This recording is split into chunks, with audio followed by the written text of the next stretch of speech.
Alright, first up is a 1964 Roosevelt dime.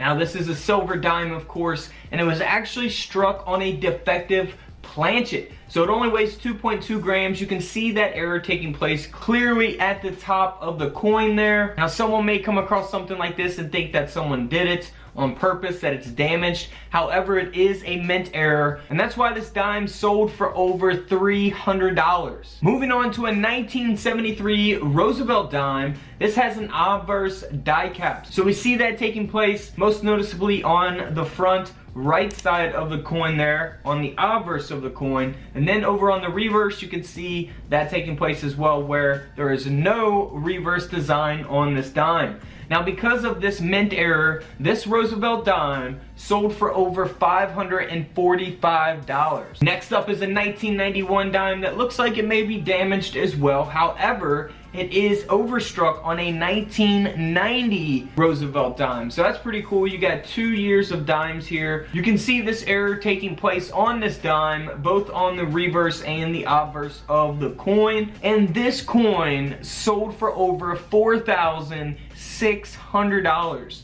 $4,600 for this dime. Next up is one of my favorite Mercury dime error coins out there. It's the 1942 Mercury dime, where the 2 is overlapping a 1. So it's like a 1941 underneath it and a 1942 where the 2 is overlapping the 1. You can see that on the date there, and that's why this Mercury dime sold for over $380. Next up is a really interesting type of error. This is called a mirror blockage. This is actually on a 2012 Roosevelt dime.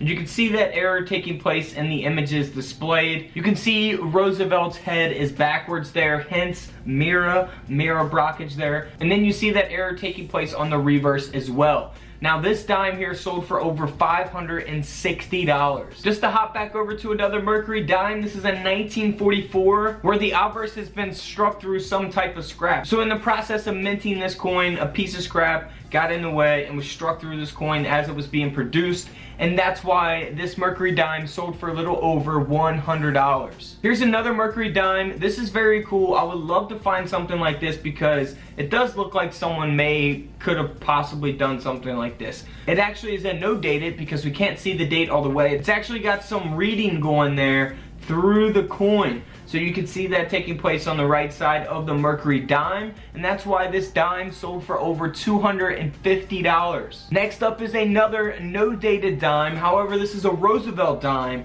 that has a major obverse die break, and you can see that both on the obverse and the reverse of the coin. So if you ever come across anything like this, this is like a major cut error is what it is. So a die break is a cud pretty much, and this has got like the whole half of the coin as a cud. So very cool. Would love to find something like this. I have found cuds in the past, not as major as this one. This one is really extreme and really awesome. This dime sold for over $920. So until tomorrow, I will see you all in the comment section below. This is Couch Collectibles, and this is where I disappear.